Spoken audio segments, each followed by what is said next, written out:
Habakkuk chapter 2 verse 1. I will take my stand at my watchpost and station myself on the tower and look out to see what he will say to me and what I will answer concerning my complaint. Every morning, early in the morning, the prophet Habakkuk goes right up to the tower and he stands there early in the morning, 2 or 3 o'clock in the morning, and he looks up to heaven, waiting for God to hear what God will speak to him. That's what it is. And when you wait on God, you will participate in one of 3 gatherings. Number 1, the gathering of God. I call it God's gathering. Job chapter 1 verse 6, chapter 2 verse 1, Isaiah chapter 6 verses 1 to 8, Isaiah chapter 42 verse 9, 1 Kings chapter 22 verses 19 to 23. This is a gathering where people, saints in heaven, and even some saints on earth, they will be caught up to heaven and they will participate in this gathering before God, where proclamations are made, where the will of God are made. Last year I was caught up to such a gathering, and a very important announcement on Rosh Hashanah day last year. I was fasting and praying in Jerusalem, where I was caught up, and the Lord was making a very important assignment, announcement, and I witnessed that. So that is the first kind.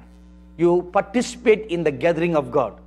Now the second kind, called the Prophet's Council. Amos chapter 3 verse 7, Jeremiah chapter 23 verse 18. There are many councils in heaven. Among the many, there's one called the Prophet's Council. And some of the choice prophets of God in the Bible are in the council. And I have been privileged by the many grace of God to participate in that council as a member of the council, to hear decisions they make, and they discuss about issues of nations. The first time that I ever went to that council was in the year 2008, just before the US general elections. And that was the first time that Mr. Obama was standing for election. And I went to this council, and Abraham is the chairman of this council. And he asked me to come closer to him. So I stood closer, and he had a file in his hand. And on the file was written the word USA. And he looked at the file and he said, Obama will be elected president. I said, sir, it cannot be. That was the year that Pauline and another guy, what was his name? John McCain. They were standing for election.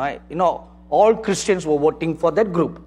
So I pleaded on behalf. I said, sir, we don't want this Obama, we want this group. I pleaded, And Father Abraham looked at me and said, no, it has been decided. It has been decided that Obama will be voted to office. So, and then I was told, now go and tell the people. This was 1 week before the election. Then when the second term came, the same thing happened. I was again caught up to the council, and I heard them discussing, this is what we have decided. Now, you are in the midst of another election.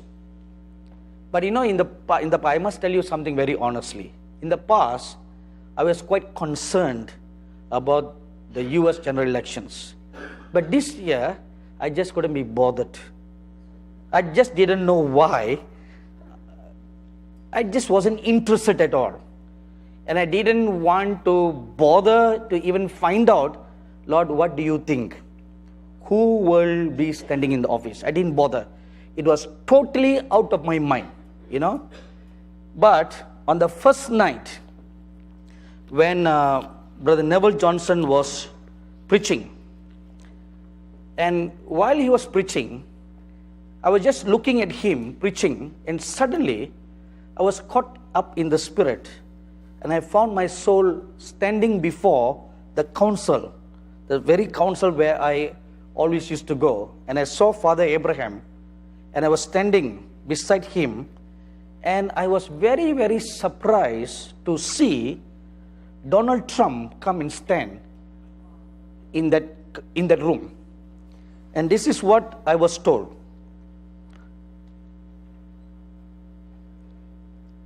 They said Trump will become president.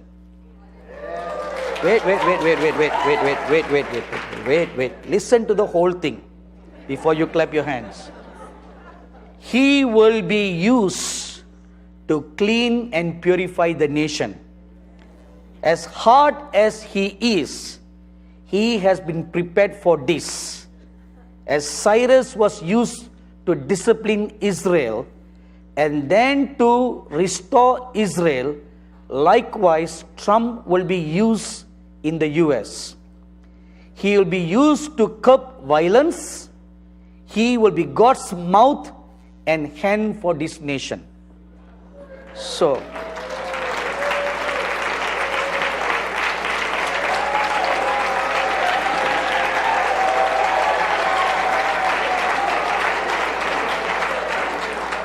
this was a vision that I saw on that 10th of August at 8:23 p.m.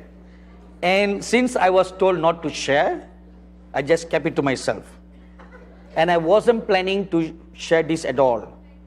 But while we were seated there, I showed this to Brother Neville. I said, does this bear witness to you?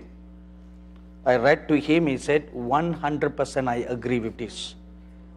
So because we had an agreement, now I'm sharing with you what I saw in the council.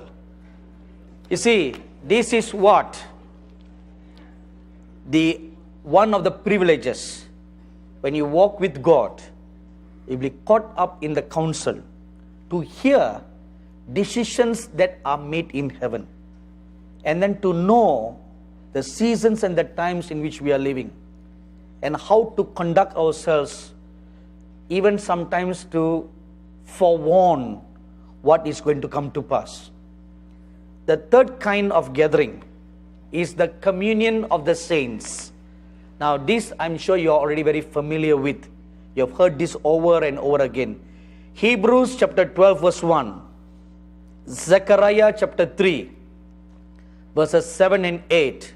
And a good example that I shared with you the other day is John's example in Revelation chapter 1 verse 1, when an angel was not an angel but a saint, a prophet in heaven. Revelation chapter 22 verses 7 to 9.